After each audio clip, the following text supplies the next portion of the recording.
Good afternoon, everyone. I'm Tom Anderson, and welcome to our second webinar on Wednesday. I also want to recognize the FCCA team, CLIA, for signing in today, and of course, a thank you to the cruise line executives listening as well. Here in Florida, we have our masks and gloves on, and we're social distancing whenever we go out. We are desperately seeking the new normal, or should I say the new abnormal, in our day-to-day lives.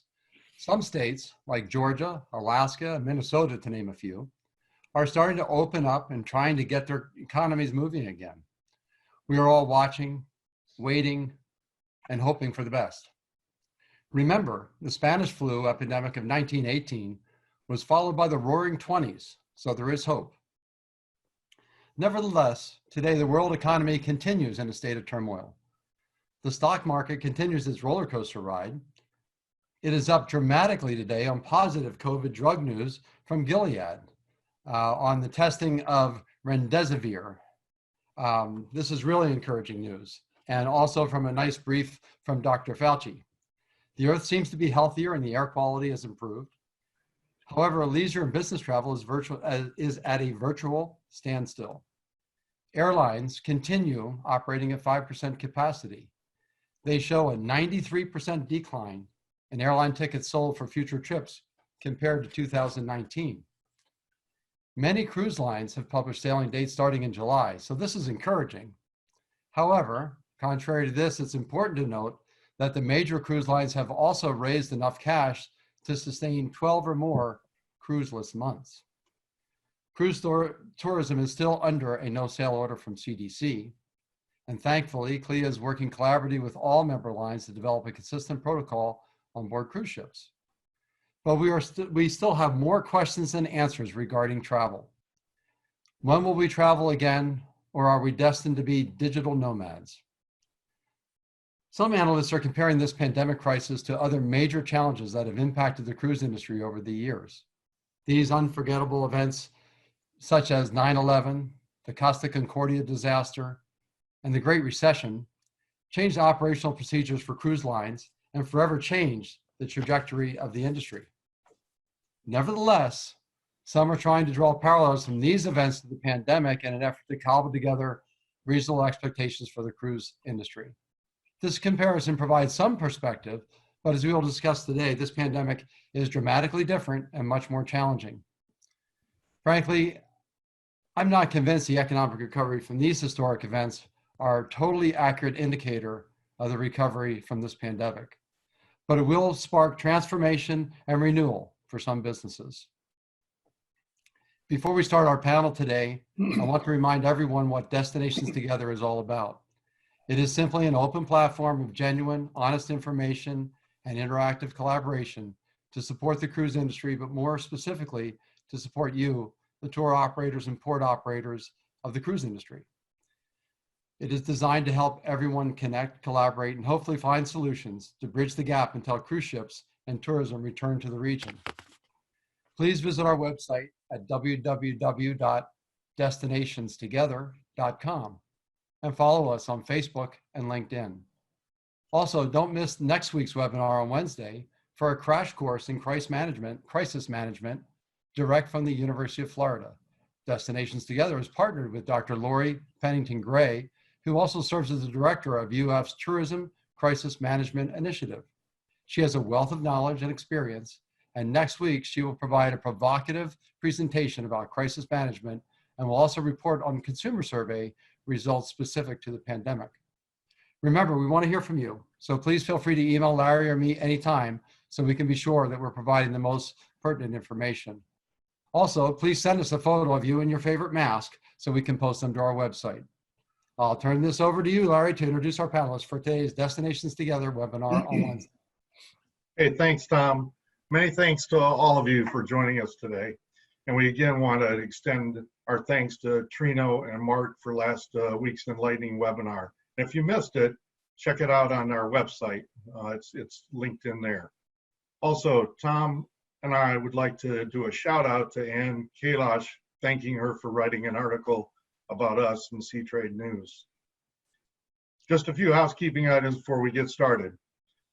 We are recording this webinar and we will upload to our website in the next few days.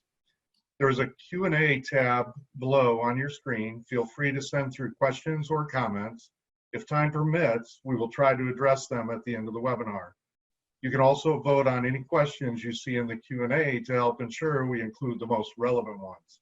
Please focus your questions on how destinations can help to coordinate through CLIA and FCCA to appropriate actions necessary to address these issues. After our first set of questions with Mike and Steve, we will pause for a quick poll to gauge everybody's feelings on the session and possible future topics. Please remember, we are only providing our opinions and possible sources for further intel. Let's get this webinar going. I am thrilled and honored to welcome Steve Nielsen and Mike Ronan, two cruise industry veterans who I'm sure you all know. They are legends in their own rights and have spent decades in the cruise industry. After a time in the Peace Corps, Mike spent the majority of his career at Royal Caribbean. Steve spent much of his career with Princess. Remember, it was the Pacific Princess, which was featured in the original Love Boat TV series that made cruising so popular. Gentlemen, I am so happy to have you join us today, and we are really looking forward to a fun-filled session over the next 45 minutes. May I ask that each of you take a moment to introduce yourselves and share one thought that comes to mind during this normal. Mike, let's start with you. Good afternoon, Larry, and good afternoon all of those that are participating in one form or another on this webinar. It's an honor to be here. Thanks for asking me to join you today. Looking over the last almost 50 years, there's obviously been a number of things that I have fond memories of with the cruise ship industry, and some crises along the way that were not so enjoyable. But the interesting part is we did get through them all, and we will get through this one. And I think it's going to be through good communication and cooperation we'll do so. So between my private tour operator business, the NCL years in Royal Caribbean, hopefully I've gained a little bit that I can share some insights with today. I think the key word again is cooperation and some patience. Super. Thanks very much, Mike. Steve? Hi, everybody, and thank you, Tom and Larry, for inviting me to join this. I've been away from the industry for about, I think, 3 years now, after 45 years with Princess. It was a great career. I enjoyed it. Princess was wonderful to me, and I learned a lot and made a lot of friends, many of whom I suspect and hope are on this webinar. I met my wife, Doreen, on the Island Princess, and it's been great to me. I have to admit, with everything going on today, I'm not sorry to be retired at all. Fantastic. Thank you both. Tom, I'm going to turn it back over to you. Thanks, Larry. All right, Steve, Mike, let's jump into it. We missed you guys. Just when we were really enjoying your retirement, we called you back for this webinar. So what have you been doing since you got that gold watch and settled into retirement? Sorry, Mike? First of all, I'm trying to find the watch. That's okay. If you know where it is, let me know. No, I've been literally almost 6 years to the day that I left my active role at my last company, Royal Caribbean. Thoroughly enjoyed the time I was there. Have done a little bit of consulting, but pretty much only things I really like to do, which is really focus more on the destination than it is some of the other pieces that are going on out there in the consulting world today, which is why I've continued to go to Seatrade. What better atmosphere to go to the conference, which I missed this year, and see all your friends from all over the world in one place, and not have any schedules to meet, which was even better.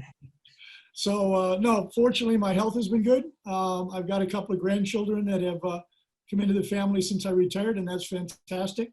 So I am thoroughly enjoying retirement. Excellent. And Steve from Southern California? Yeah, my retirement's been fairly normal, I guess. I started out playing a lot of golf. We were still in Florida. Our objective was always to move back to California, where Doreen and I are both from, and where our son Arnie was born. And we completed that task last year, so it's been settling into our new home in LA, and happy to be home. We miss all of our friends from Florida and from the Caribbean, and actually around the world, that we met during Doreen's career at sea on the Island Princess and various other ships, and me at Princess.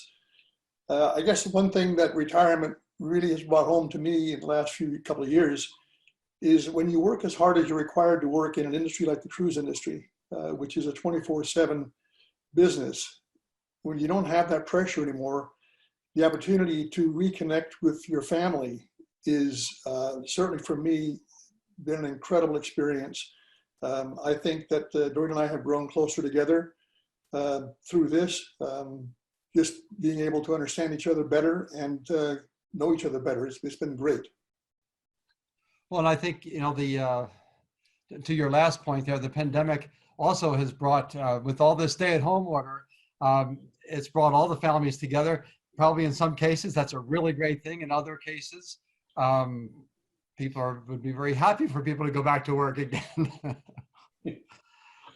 As you both know, the industry has been through many challenging times, from hurricanes, economic downturns, mechanical issues on board cruise ships, the nasty norovirus, navigational issues, social unrest, yet the industry and the people, the stakeholders in the Caribbean are always resilient and seem somehow to find success in it all. Can you provide some examples of how past major events have changed the trajectory of the industry and caused a major shift in how cruise lines conduct business? Do you want to start, Mike? Yeah, I'll try and take that one on. It's a bit of a mouthful. Clearly, we've been through a number of issues, some of which will be more easily remembered than others. The hurricanes, the major hurricanes, obviously common occurrence in the Caribbean, where we deal with the destinations directly impacted and do our best to try to coordinate when to come back, how to come back, and work through those processes.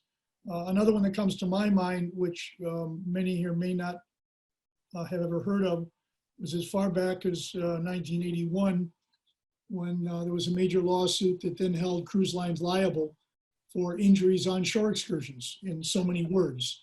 And that changed the industry in many ways that were not visible, but the industry and its partners around the world found ways to put together the necessary packages of support to continue to operate globally and meet these new.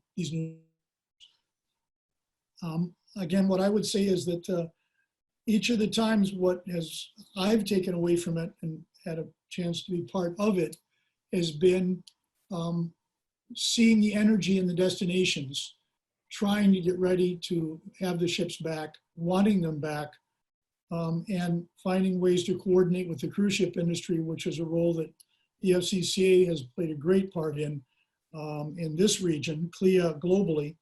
And I think what worries me a little bit about this particular situation now is because of a lot of the press that's come out, unfortunately, focusing on negative aspects of the cruise line industry and its impact on the infection of the coronavirus. Are we going to have that same feeling of wanting us back as destinations, even though there'll always be our suppliers wanting us back in the ports? What are the position of governments going to be? And I think that's a huge question right now that I don't have an answer for definitely, and I don't think anybody does. Mike, to that point, do you think there's things that locally, you know, whether it's tour operators, port operators, stakeholders in a destination can go back, and how can they maybe approach their governments if there's this feeling that maybe their island destination wants to modify how they see the future of cruising? Again, I think a lot of it's going to depend on the hard data that we always used. And that was the economies are heavily driven by tourism and regionally very heavily driven by cruise tourism. You've got the employment, you've got the amount of people that take part in the activities that support that whole sector of the economy. You've got the support of the actual historical sites and others where you have the people visiting. And if those people are there in significantly reduced numbers because the cruise ship industry doesn't return, those destinations have a difficulty in servicing and maintaining the sites that they want to support, possibly for the rest of the tourism product or visitors that would come through the hotel visitation side. So I think it comes down again to a good messaging that we've had in the past. We're an important factor towards employment. We're an important factor towards economic support for the communities, for global marketing, and how do we work together to minimize any negatives and be able to strengthen the positives. Definitely. Steve? Yeah, I think the cruise industry has always been, I think, at the forefront in safety, environment, social issues. Thinking back to the Crown Princess garbage dumping incident off Cozumel, that was our introduction to passengers videotaping everything they see, and how the Princess certainly addressed it and the industry addressed it through better garbage handling facilities on board, shredding, landing recyclables, just addressing the whole issue of garbage. I think that was very quickly responded to and is no longer a significant issue. The industry today is going now toward, I guess, LNG powered ships, which has a lesser environmental impact than fossil fuel burning ships. In security, with the, I think it was Aquila Lauro in St. Thomas, the fire, and how the cruise industry immediately took steps to positively identify where all passengers and crew were or are on board the ship. I think key to all of this is not just what the cruise industry does to make itself better, but getting the message out to people, this is what is happening. And I think that this pandemic is proving a real challenge to get that message out, but it's important that it does get out, and that the organizations like FCCA and CLIA, what they're doing to help promote that and have people feel comfortable that what the industry is doing everything it can to mitigate this particular crisis, but also any other crises that come up. I think past passengers inevitably have a very loyal feeling toward the industry. They feel safe, they feel secure. That's why they keep coming back. The first-time cruisers, the new cruisers, they need to be convinced that the industry is safe, and they need to be convinced through the media primarily and through experience from their friends and family that it's a safe industry and it's one that is worth going on because it's an incredible vacation experience in a safe and healthy manner. Agreed. To me, it's just sort of, when I look over this whole topic, a lot of it is it's like the cruise lines have it in their DNA to this sort of constantly monitor and adapt and trying to make sure not only is the product on board the right one, but also that they're good corporate citizens once they get to the destination, and so the guests can experience that destination in a very positive and appropriate way. Since the beginning of the pandemic, the cruise industry has received, as you mentioned, some very critical and provocative media attention. How can local tour and port operators, local governments, destinations support the cruise lines to help change this narrative and help make the future cruise guests confident to sail and comfortable when they disembark the ship in the destination? Steve, do you want to start on that one? Sure. I think it's important that the destinations, whether they be the private sector or the governments, work closely through CLIA and FCCA to come up with a consistent message, consistent policies and procedures that underscore the commitment to providing a safe destination, a safe experience ashore as well as on board. It's a partnership thing between the destinations and the industry. The industry can't speak for itself without the support of the destinations, and conversely, the destinations need the industry to help support their message. So it's got to be a collaborative effort, and it has to be transparent. It needs to be something that gives confidence to the people who want to cruise that this is a safe, viable option for them. And I guess at this moment, I think one of the things that makes it so challenging is with all these different foundations in place, the landscape is still so uncertain, and we don't know what, heck, we're just starting to open up some of the cities and states around the United States, and with that uncertainty, it's so difficult to put forward whatever the message and the guidance is from, whether it's a cruise line, FCCA, CLIA. in these times where it's still so uncertain. Mike, any thoughts? No, just again, I agree 100% with what Steve commented on. I think from our experience in the past, we're going to have to dig deep to look at what was the type of messaging that we were able to develop jointly with the destinations. In other words, at one point, the cruise ship industry may say it's ready. CDC may open the door. And then what are the destinations saying? I mean, the coordination of the messaging that they feel they're ready to receive the ship is going to be equally important at that point, so that people are comfortable with all the measures that will be in place, that they can not only board the vessel in Miami, but then get off the vessel in whatever destination they're getting off in, and understand what the procedures are going to be when they get there. And that, yes, the destination wants them back, but maybe with some conditions that they're going to have to abide by. And Right. it will all be part of that communication process to make sure that it's as transparent as possible, and that especially as things start to open up, we don't run into any unnecessary hiccups of miscommunication where a ship arrives and there's something on the arrival process that's different than what was expected. So I think there's going to be an awful lot of communication between governments, destinations, cruise lines, CLIA, FCCA. As all of this information starts to come together, I think it's going to be a burden that we've done before. We're capable of doing it, or rather the industry's capable of doing it, but it's going to be at a scale that's maybe a bit broader than we've ever experienced before. And our tour operators and the port operators are going to play a major role in trying to provide the necessary linkages as well locally between their practices, the government policies, and the industry as to how this is all going to happen.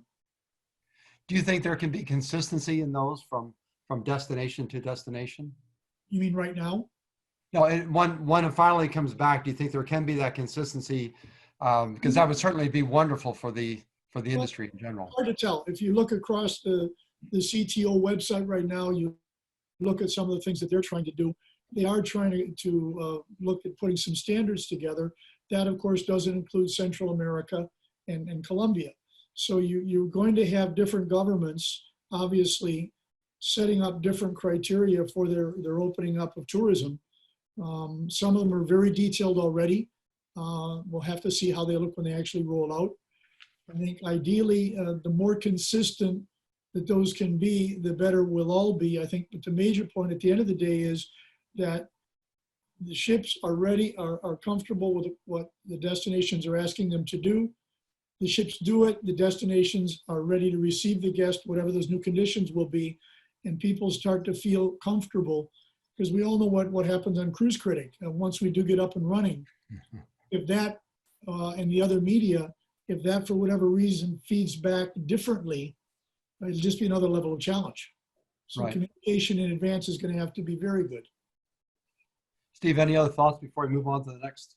No, I think it'd be nice to say that the destinations could come together and have a standard protocol or standard procedure they want the cruise industry to follow, but I'm not sure if that's realistic, because each destination, or many of them, are unique unto themselves. It's going to be difficult. How do you measure the number of people that you want on a tour bus or on a scuba boat or in a restaurant? It's easy to say, well, it's going to be 6 feet apart and it's going to be half the capacity, but is that really realistic going forward? Are we going to, is a new normal going to be 20 passengers on a 40 passenger bus? And is that going to be able, is that sustainable? Or is the answer does the answer lie in a solution to the COVID-19, a vaccine or some sort of something that mitigates it, like polio, like other previous illnesses, so you don't need to have the social distancing any longer, because it has been not wiped out, but it's been addressed. And I think that's going to have to be in my opinion, the long-term solution is once you can address the COVID-19 and eradicate it, if that's possible, it's going to be difficult. Yeah, and certainly the vaccine seems like that is the silver bullet in the end. I think we all agree that this pandemic crisis is the single most difficult challenge the cruise industry has ever faced. Are there any lessons from the past that you believe should be applied to the pandemic to help navigate through this difficult time? Without sufficient testing and a vaccine, there's a real possibilities that cruise ships may not, be back to their normal program for months. Do you have any recommendations or strategies to help the islands cope, support their teams, or have their businesses survive if there's an extended period of time before cruise ships return and a cruise ship centric part of the world like the Caribbean? Mike, do you want to start on that one, or? Yeah, I'll take a stab at it. Well, I think the uncertainty of it all is the biggest problem, because if you knew it was 1 month, and you could say, okay, we'll be back in business in June, you have one business plan. Right now it's, well, we may be back and the ships may sail. We don't know where, we don't know when. So obviously, depending on the depth financially of the companies, people right now are facing some very serious decisions. Governments will be coming up with some types of programs, if they have the resources, to try to help businesses remain sustainable. I think, like we heard from Mark and Trino last week, in an ideal environment, ideal meaning that the tour operator or operators in a destination can muster the resources, is to fine tune their own internal organization, look at their own systems, begin to look at what they can and will be able to do in a different work environment, like Steve was just referring to. Is it even possible? Do the economics work? When don't they?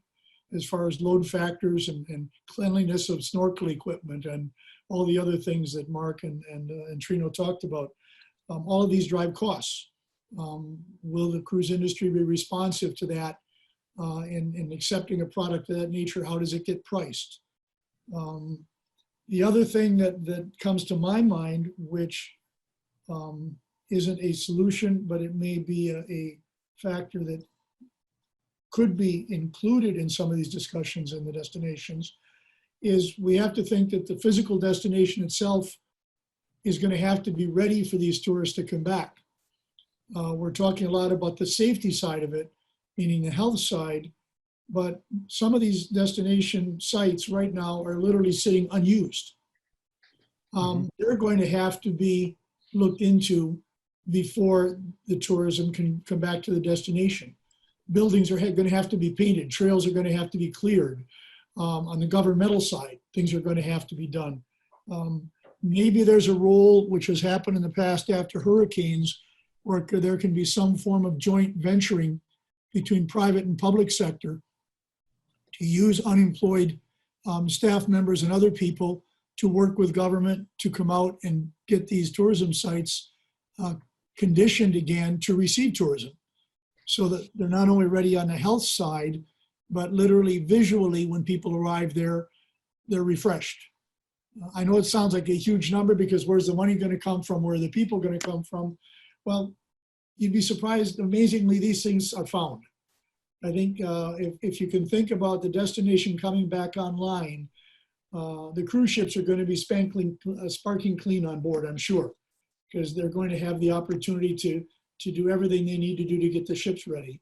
The destinations are going to have to think through not only the health side, but are they going to be ready visually and conditionally for the ships to come back, and even hotel guests for that matter, to enjoy their site, and how could we work together on those? Excellent. Steve?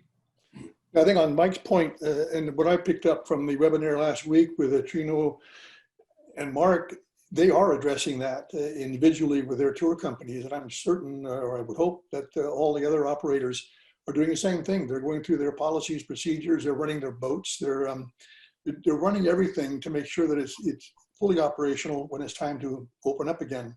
I think the cruise lines, I'm certain, are meeting internally, obviously meeting internally, to address how the product is going to be when they're ready to go back to cruising.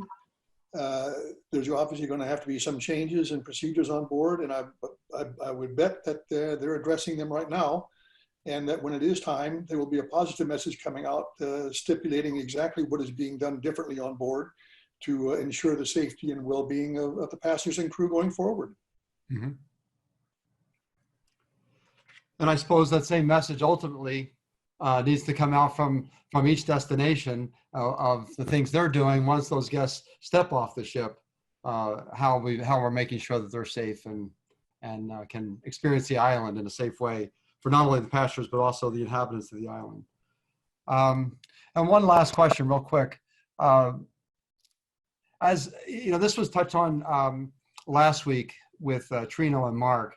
And we talked about how the tour operators are the primary users of local attractions and venues and natural sites, et cetera.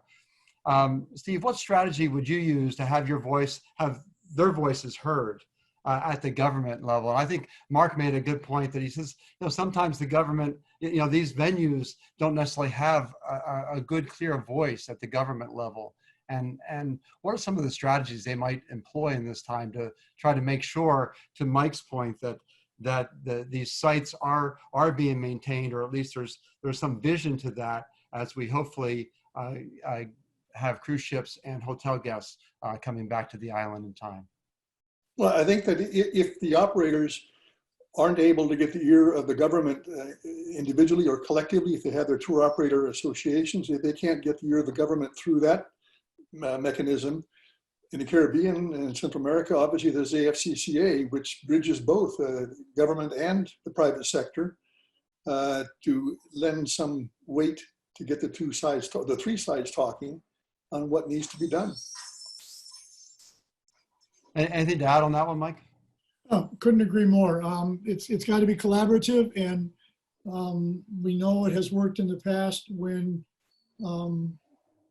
the FCCA has been able to effectively work with governments, local as well as national, to bring the high level of consciousness of what's important for everyone to get ready for the return of the tourist to the destination and the product. Right. Okay. Well, excellent. Tom, if I can just add also, I think this Destinations Together that you and Larry have put together, that's an excellent beginning. We got people talking. I don't know how many participants are on this webinar today, but they're listening and they're forming ideas and they're talking, and that's a great beginning. It's a great forum for communication. Excellent. Well, thank you, and thank you for that. Mike and Steve, many thanks for your insight and feedback. Larry, I'm going to pop it over to you so we can do the poll real quick, and then we can take some questions from the participants today that are listening in on Zoom. Super. Thanks, Tom.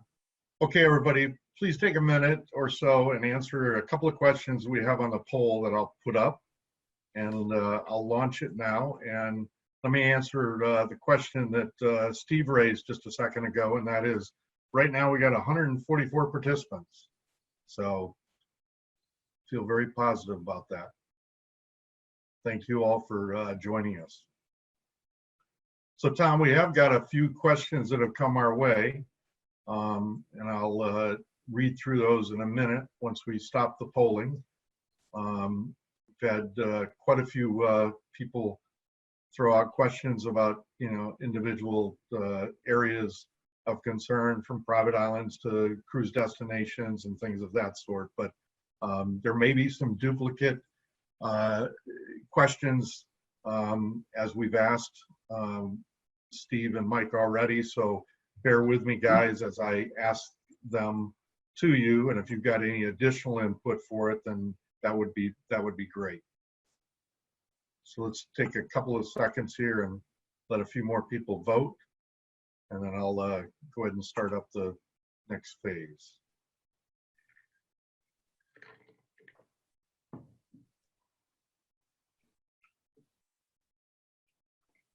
Okay.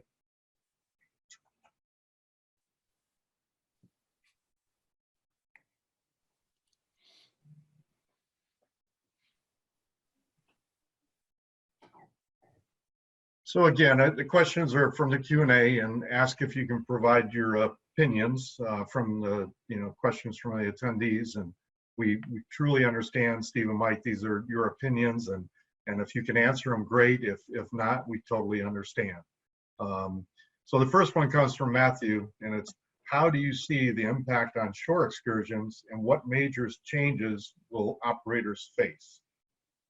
I know, Steve, you talked a little bit about some of those things, but any further dialogue? Steve? Yeah, the major changes, I mean, the major impact on tour operators. I guess the first one is capacity. What is an acceptable capacity in terms of percentage of seats or spaces? Are there ways testing people before they go on the tour or they call off the ship? And even if they're tested negative, I understand that it's still possible to come back later.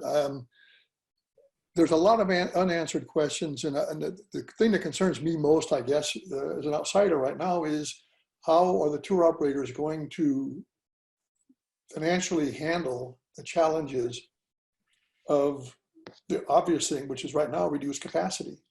The airlines apparently are coming up with different seating, from what I read in the newspaper, different seating configurations. So instead of reducing the number of seats available for passengers, they're actually looking at reconfiguring them so they don't have to reduce capacity.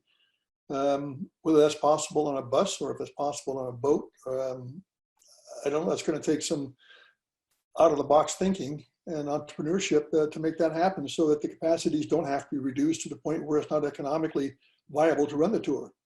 Absolutely. Great. Mike, anything to add? No, only the financial side of it. Again, we all know how challenging it has been over the years for the tour operators to reach a balance with the industry on cost of product, and that has always had a portion of that related to participation and capacities. So if all of a sudden you drop your capacity by 50%, but your costs remain almost the same, how does that formula work out? I think what we all hope is that because the product really needs to come back in its entirety, meaning not just the cruise, but the destination delivery of product, that there will be an understanding reached between all, hopefully, financially, how can that work? Because physically, they'll come up with formulas, but then the financial aspect are going to have to be dealt with. Sure. And there's going to be additional cost, and I apologize up front if you talked that a little bit before, but just the sanitizing of the buses and the different locations, and what's that mean for the guides and the bus drivers? Are they going to have masks and gloves? And so there has been a lot of discussion on our individual chat groups about that additional cost is going to be there. And another important thing that I hope that the FCCA and CLIA can help is sourcing the product.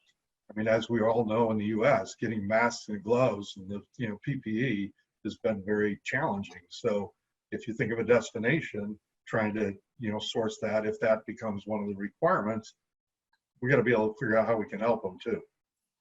Agreed. So here's one from Linda.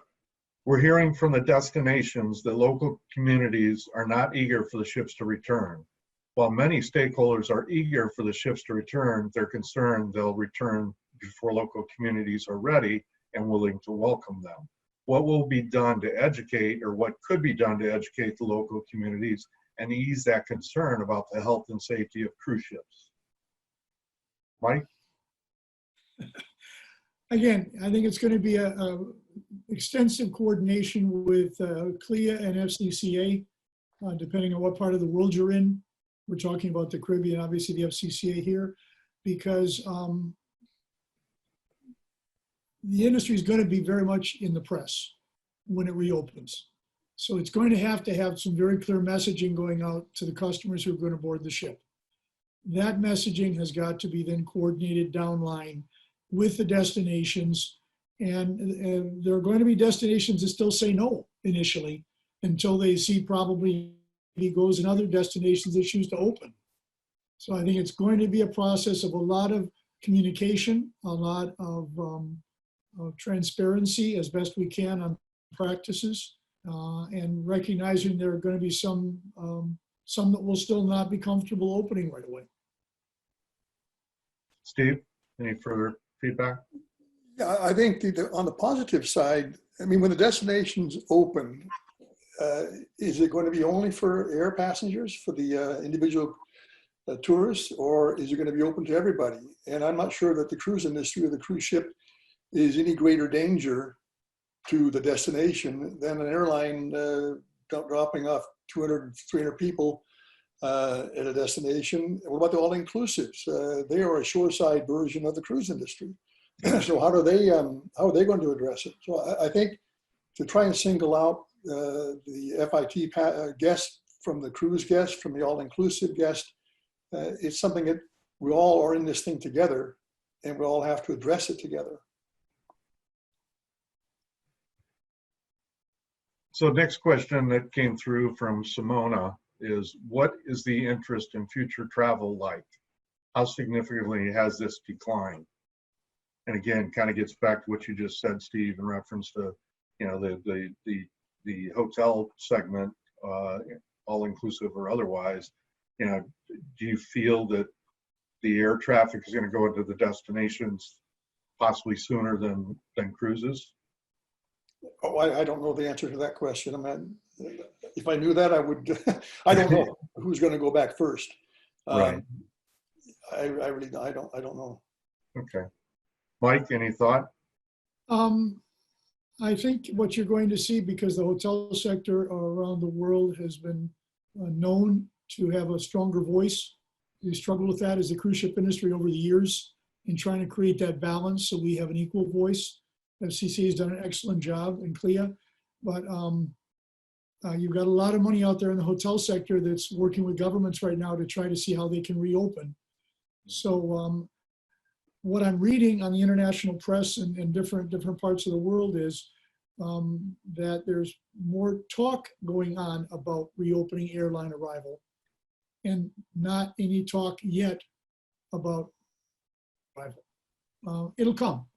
I agree with Steve, they shouldn't be treated differently. I think the challenge is going to be, how do the destinations and our partners in those destinations work with their respective governments to try to get us as close as we can to an acceptable and reasonable playing field where we can bring the ships back into the destination when they're ready, but when they've also opened up to air traffic. Right. Okay. Again, I'm going to ask you your opinion on this, so let's give it a whirl and see what your thoughts are. But through our chat, you know, groups that we've had, you know, questions have come up of, okay, you know, what's going to happen with the CDC in Florida to allow the cruise lines to come back to port, obviously, is one question. Obviously, the governmental side of each one of the destination is another. And then you got the middle ground of the ShoreX providers. You know, where do you feel that some of those directions may come from to provide, you know, the destination shore excursion folks the answers to some of their questions? Do you think it's going to be CLIA working with the government destinations to figure that out? Any opinion whatsoever? Mike? I was hoping you go to Steve first. It's just an open question that a lot of them have said. How's everybody going to come together as a unit? And just more of an opinion. Again, I wish I had my crystal ball working better. It clearly doesn't. Right now, it's been very foggy. Right. Reality is that the islands are right now trying to come up with their own plans. If you look at their own websites, which I've been doing more now that I've been open, had these discussions, and you guys have had the initiative of forming the destinations together, you see where some of them are formulating some pretty clear opening plans. I was reading through a couple of websites today with some phase 1A, phase 1B, phase 2, phase 3, and in those they have very specific elements of their society that plan on reopening. They don't have timelines yet, but how, again, as we said earlier in today's discussion, how much will those be coordinated amongst different destinations? How much consistency might there be, or inconsistencies?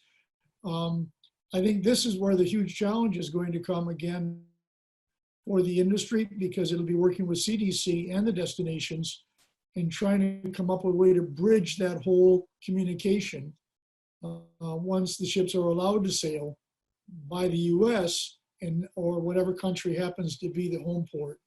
And then what are the destinations that are going to receive the guest? What criteria are they establishing? It's just going to mean a heck of a lot of communication. Yeah. Again, I think Steve said it well before. I'm happily retired right now, because otherwise I could see 24-hour days for about the next 3.5 months of trying to communicate. For sure. Okay. Steve, any feedback on that?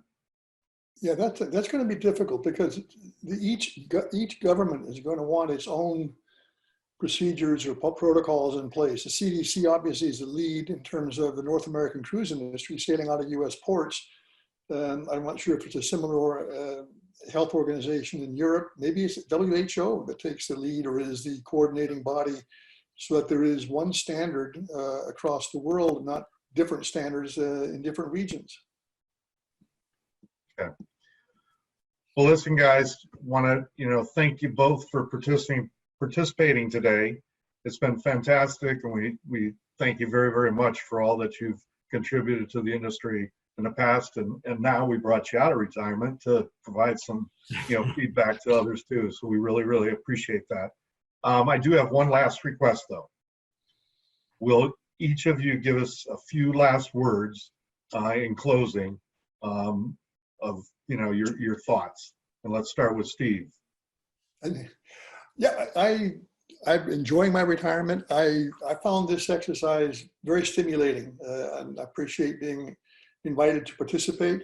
It's a great industry. It's an incredible industry. It's resilient. And I'm just happy to have been a part of it, and happy to be a part of it for right now today. Thank you. Thank you, Steve. Mike? Couldn't have expressed it better. Steve was a guy that I tried to get some business from back in the early 70s and have always looked up to. I had the pleasure and honor of working an extensive career in the industry, and met a lot of the people that are possibly on this webinar today, and a lot of other younger ones that I didn't have the opportunity to meet. And it's because of the people in the industry that it will recover. It's going to be difficult, but thanks to you and Tom for taking this initiative. It's gotten me back on the internet again, looking at what destinations are doing and learning some of the things about approaches they're taking that I would not have done. And I appreciate and thank you for that opportunity. Super. Again, thank you both. Enjoy, and we will be back in contact with you, promise. Tom? Steve, Mike, thank you. This has been great. I really, really appreciate your time and your focus and your guidance, frankly. To all the listeners out there on Zoom, thank you for your support and participation. Until next time, stay healthy,